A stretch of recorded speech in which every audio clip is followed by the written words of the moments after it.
The partners of serving soldiers. Families who this Christmas will be without their loved ones. A reminder of the sacrifices armed forces personnel make at this special time of year. It puts all the pressure on me. I have family that live kind of close in Kent, but otherwise it's all on me. We've recently just moved to the area, so I don't know anyone here. But I mean, facing Christmas alone with them, without him being here, it's so hard. You know, it's all about family, and we don't have that, and it just feels like there's a big sort of gap missing. And obviously I will still try and make it as magical for them as possible, but we're definitely going to miss him and feel his presence is not there, which is very difficult.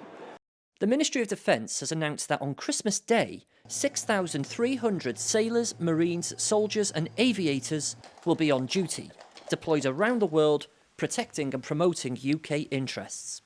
This includes personnel on board HMS Lancaster, a Type 23 frigate deployed to protect peace and stability in the Gulf. In Estonia, the King's Royal Hussars is leading NATO's enhanced forward presence.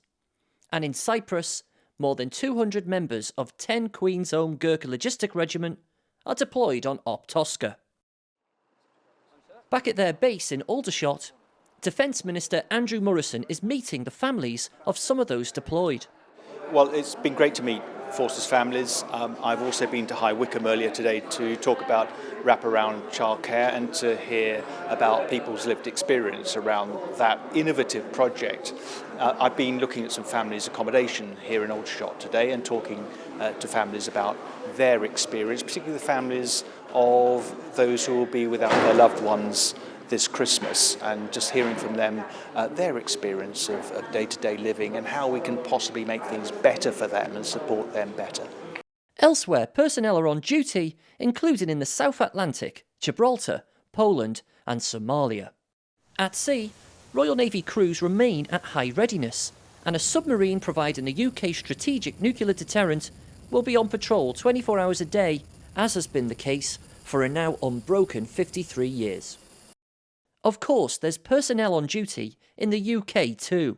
This includes those on public duties at royal palaces, those stood by to cover strikes, and the UK's Quick Reaction Force, provided by the Royal Air Force, ready to protect the skies from enemy intrusion, from their bases at Lossiemouth and Coningsby. It is part of my job to socialise the concepts of defence, of service.